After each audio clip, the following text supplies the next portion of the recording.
What if I told you there was a $30 modification you could add to your Honda Grom that would increase acceleration and top speed without increasing the power? You'd say, it can't be done. It defies the laws of physics. Well, it's 2023, and as we know, science is dead.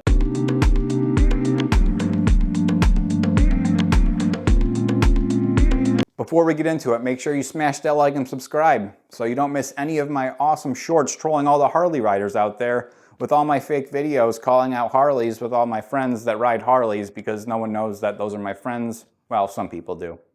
Anyways, let's get into it. This is my 2019 Honda Grom that I just purchased a few weeks ago, used, and on the way home, I maxed out the speed like any normal biker would do, and I hit a top speed of 58 miles per hour as it said on the speedometer.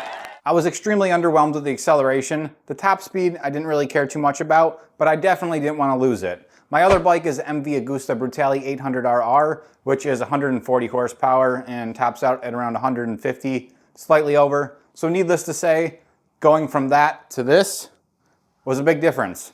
I did buy the Honda Grom to have a light bike. That was a lot of fun. I really didn't care about the speed, but I would have liked to have more acceleration, and I would like to have more acceleration without losing top end speed. What did I do? I went to YouTube and looked up all the videos I could about modifications, and one of the first things I saw was, let's do a change in the gears. The sprockets for this bike are relatively inexpensive compared to a full-size 600, 1000cc sport bike, or anything of a full scale if you want to call it that. The most common thing I saw people doing was stepping down one tooth in the front from the stock 15-tooth sprocket to a 14-tooth sprocket. So I ordered that, and I also ordered a 37-tooth rear sprocket. Now these are the stock sprockets. The front stock is 15, the rear is 34-tooth. So I wanted to step down one in the front and go up 3 in the back to increase the acceleration. And I really didn't care about the top speed. I did purchase both of these sprockets on Amazon. I will put affiliate links in the description if you want to pick them up. They are made by JT Sprockets, which they seem to have very good reviews from everything I've watched and read. The front one is a 14-tooth. They make all different sizes, and the rear one was a 37-tooth. Again, I will put links in the description. There are many manufacturers that make different sprockets that are compatible with the Honda Grom. Just make sure you select the right year because they may vary from year to year. I will note that on this one for the rear 37-tooth sprocket, the actual picture displayed does not look like it would fit. There's a different bolt pattern, but in fact when I did receive it, it did have the 4-cornered bolt pattern and did fit perfect, so there was no issue with that. I can only say this applies to the year that I have, which is the 2019, but it may apply to the other models. I just don't know because I don't have one to test. I went down 1 tooth in the front and up 3 in the back. This was a 14.2% down reduction in the gears. So you would expect to see a 14.2% reduction in the top end speed. One of the first things I noticed when I was topping it out on that first ride home was that the tachometer was nowhere near the red line. The RPMs were around 7,000 when I was reaching 58 miles per hour. This told me that there was still room to go, but the engine just didn't have the power to get there. Is it possible that gearing it down would take the load off the engine, allowing it to spin faster, then giving you a higher top end speed? I don't know. There was only one way to find out. So is it really possible to get higher top end speed and increase acceleration? Well, science would tell you no. So let's see what I found out. We're gonna hop on the bike, go for a ride. The one thing I do need to point out before we do that, the speedometer is connected to the drive shaft on the front sprocket, I believe, because it still reads 0 when the engine's idling. It doesn't actually show a speed until you put it in gear and start to move forward. Since the speedometer is connected to the drivetrain, it is essentially an extension of the engine speed.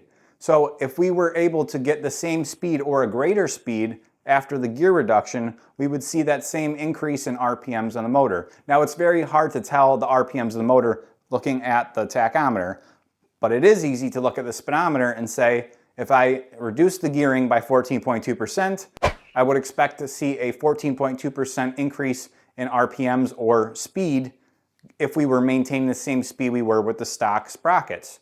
As I said earlier, we topped out at 58 miles per hour on the stock sprockets as what it said on the speedometer. What we would want to see here is a 15% increase on that speed, which 58 adding 15% would be 66.7 miles per hour. If we're able to achieve that or greater, we've essentially matched or increased the speed slightly. So let's hop on the bike and take a look. We're on the Grom right now.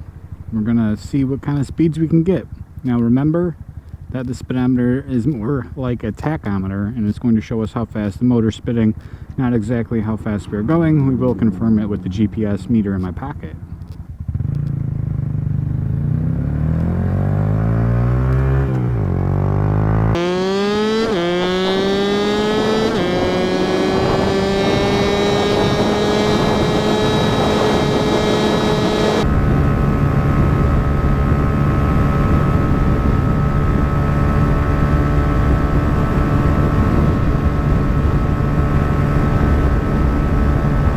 Looks like we're tapping out at 68. The other day we got 73. I did put a new chain on it, which is pretty sticky. I don't think that would do too much, but perhaps that is making a difference. So we just got back and our GPS meter reads 57 miles per hour. Very, very close to what we got on the first run without the sprocket modification. Now, as you saw on the ride, we have basically proven that science is dead. Once again, 2023. Who would have knew? Science does not exist. No, really it does.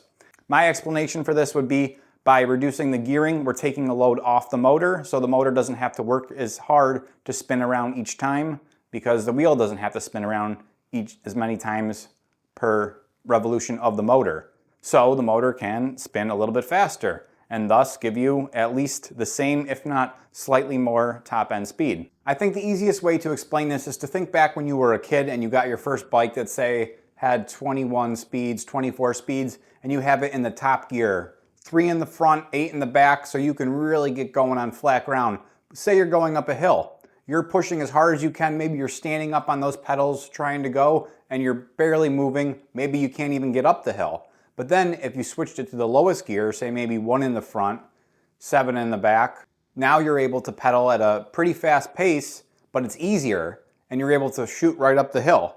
I think this explains what we're seeing here with the motorcycle. We have a lower gear ratio, which you think would reduce your top end speed, but in fact, it's easier for the motor to spin the wheel. So we actually see a slightly higher top end speed.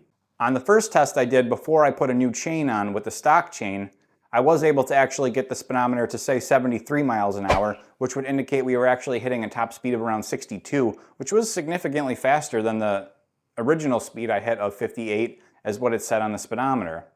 Now, the new chain did still have a lot of the factory grease on it, and I did add some more lubrication as well. So given that it was very sticky, I do think that may have played a role in it, because on this video I was only able to top out at 68, 69. Either way, we're still reaching or increasing our top speed while drastically increasing our acceleration. Although I did not spend a lot of time riding the bike with its stock sprockets, I can tell you there is a drastic difference with the smaller sprocket in the front and the larger in the back. The acceleration, although it's still nothing compared to my other bike, is drastically better and does make for a much better riding experience. If you have any questions about anything I covered in this video, let me know in the comments. As always, thanks for watching, and I will see you in the next one.